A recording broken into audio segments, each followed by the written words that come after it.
Okay, so I figured out the much better name than the Michael Pinter show is the Flipping and Wholesaling in New York show. So we're going to do that Facebook Live for a while longer, and we're going to do the number one do and don't today of rehabbing and actually doing construction. So first, this show is really where I show you how to do your first deal, or if you're already doing deals, how to grow the business. If you are real estate investing, so either wholesaling or rehabbing in New York, specifically in New York. So I'm talking about a student who's about to close on their first contract. It's going out today, and it is a pretty good deal. It should be a $30,000 wholesale deal, and that is something where student found the lead, qualified the lead. I had some help in telling them what they should offer, how high they can go, and they are. I'm putting up the deposit money, and my attorney's working the contract, and it should be about a $30,000 deal. So that is good.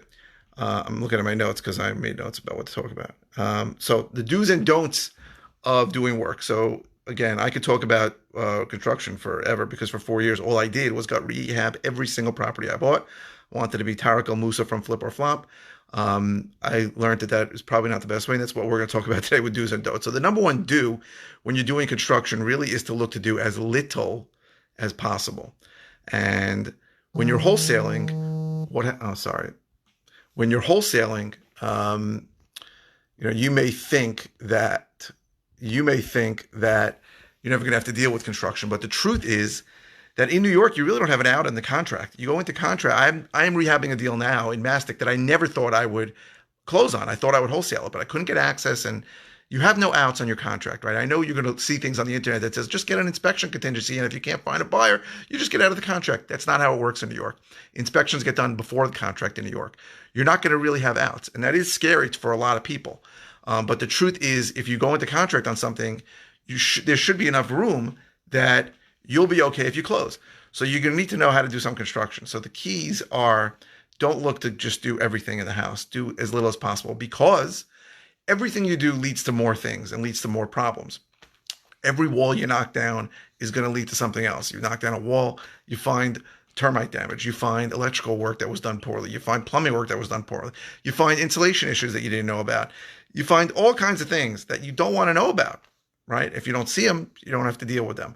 So I'm not saying cut corners. I'm saying that you need to be able to focus on what is needed in this property to get a good price for it. And usually what's needed is a new kitchen, newer bathrooms, decent flooring, paint. Obviously, all the exterior has to be sealed, so the roof has to be good. You need decent... the plumbing has to work, the electrical has to work, the heating has to work, if there's air conditioning, it has to work. Those things have to work, obviously. But what I did for 4 years is that I really looked to do as big a job as possible. Got rehab everything, like on Flip or Flop, open concept, took down walls, and it was foolish because very often I could have done less and made more money. Because every job you do, everything you do in the job leads to other things. So be very concerned. And I know that when I wholesale deals to people and I look at it and I go, if I had to close on this, that would cost me $50,000 to do. And I hear people talking and go, this needs $100,000, this needs $150,000. There are people, plenty of rehabbers, who are going to look at every job to do exactly what I said and do everything on it. But if you have to do the job, do as little as you can to get good pricing. And really the flip side of that is the don't, which the don't is don't do work just because you like it or because you saw on TV that it was good. So I was doing open concept. So I bought a lot of capes in Long Island and I opened up the kitchen. And I can tell you that on more than one occasion, as soon as the people closed and it cost a lot of money. So a lot of times those walls were load-bearing walls. I had to put up headers. I had to put up posts to support the house. And it could cost $8,000, $10,000. It might have caused me to need to get permits for it. And on several occasions, the people came after me and said, the first thing I'm doing is closing that up. And I'm like, what? I thought you wanted open concept. And they would say something like, I remember one guy who was an Indian guy who said, listen, I cook with curry. It's going to stink up the whole house. I need a door on the kitchen. I have to close it. And there were a lot of things that I've done on houses that as soon as I sold the house, the guy I sold it to, the woman I sold it to, undid it. So the idea that because you like something aesthetically means that every buyer is going to like it is foolish. You're much better off doing as little as possible, not pricing it at the absolute top of the market and pricing it a little lower. And that helps in a lot of ways because time is really a killer when you do work. So you want to do things quicker. And everything you do, every additional part of the job that you're going to do leads to more work. Right? I know it sounds crazy, but if you're going to do a bathroom and you think I'm just going to tile it, and then they open up the tiles and the shower body doesn't work and you got to redo the plumbing. These things happen all the time. You know, you say, I'm going to take this wall down, you take the wall down, you find the electrical is screwed up behind it, you need to redo the electrical. Every little thing you do that you think is necessary may not be necessary. And you have to really know the market and see that the difference between a house that has a new kitchen, newer bathrooms, good flooring and good paint, and a house that has everything redone the way that anybody would want it, usually those prices are going to be minimal, the difference between them. So again, kitchen has to be good. The bathrooms have to be good. The flooring has to be good. The house has to be clean. All the systems have to work. Short of that, you should not be thinking about doing a lot more to the house. Do as little as possible, and don't think just because you would, I need a 200 amp electrical panel. Most people don't care, right? If it's a big house, you might need 200 amps. But a lot of the smaller capes, smaller ranches, and that's most of the properties that I've rehabbed, don't need 200 amps. So if there's a 100 amp panel that's good, don't redo the electrical. Don't think of more things to do. I did that for 4 years. I thought of, let me do everything. I don't want there to be any excuse for a buyer who comes in here not to buy. Guess what? There are tons of buyers who are going to look at your house, even if you do everything you want, who are still not going to buy it. Then it may not like it, and it may have nothing to do with the work you did. It may have something to do with the work you did, but no matter what you do, it's impossible to think that you're going to satisfy every single buyer who's going to come in.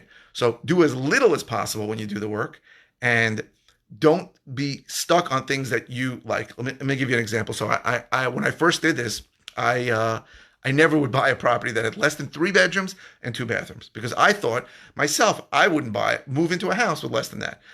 I was an imbecile. I was foolish. There are plenty of people buying that. If you can comp it out, I just did a wholesale deal in Huntington Station. It was a 2-bedroom, 1 bath, and I did great. We made $50,000 on it.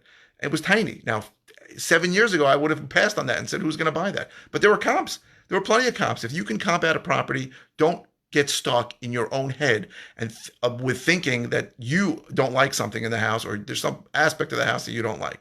If you can comp it, you can buy it and you can make money on it. So when it comes to construction, do as little as possible. And when it comes to what you think, make sure you understand it's just in your head. What else? I wanted to talk about. So I closed the deal yesterday, which was a great deal in Floral Park. And this deal was on a busy street. And I used to not buy in a busy street. I used to think, oh, busy street, but I comped this property and there were comps on the block. So it's another great example of something that I used to think I wouldn't want to live on a double yellow line street, but there are plenty of people who will. And it's important for you to understand that things that are in your head may or may not be in every buyer's head, right? Properties on busy streets do sell. Small houses do sell. So just to recap again, if you're doing construction, and you may have to do construction, even if you think you're all wholesaling, I told you I'm rehabbing a property right now. I never thought I would close on it, but I could not get access to find a buyer for it. You don't have outs in New York. You got to close on properties if you go into contract. Do as little as possible to get a good price for it, and don't get stuck in your own head or something you saw on TV or something somebody told you. Sometimes we'll talk to someone, talk to a realtor, you think they know what they're talking about. I just had a great wholesale deal. I presented it to somebody whose wife is a realtor, and the realtor told them, "Oh, it's in a flood zone. You're not going to be able to sell it." That's just something that is in your head, right? There's people all over the place that are buying properties in flood zones in our area. The whole southern side of Long Island is in a flood zone. Let's be honest. So people are selling it. I understand you need to be careful. Sometimes flood insurance is very high. If they made 2 flood claims in the last 10 years, the flood insurance is going to be very high. But if the flood insurance is typical for the area, that's something you can't get stuck in. So you ask a realtor, and a realtor tells you something like that. Don't buy in a flood zone. Don't buy a property that's too small or on a busy street, all these crazy things. If you can comp the property, you can buy it and you can make money on it. So though that's the recap. And again, if you like these videos, click like. There's 7 ways I can help you if you're interested in getting into the business or learning more about the business. If you're watching this on Facebook, it's going to be high up top. If you're watching it on YouTube, it's going to be below. Please share these videos if you like them. We have a live RIA meeting coming Thursday, so in a couple of days. And the link is below. And if you have any requests for more of these videos on do's and don'ts, please put it in the comments, and I respond to all comments very quickly. Thank you very much for watching.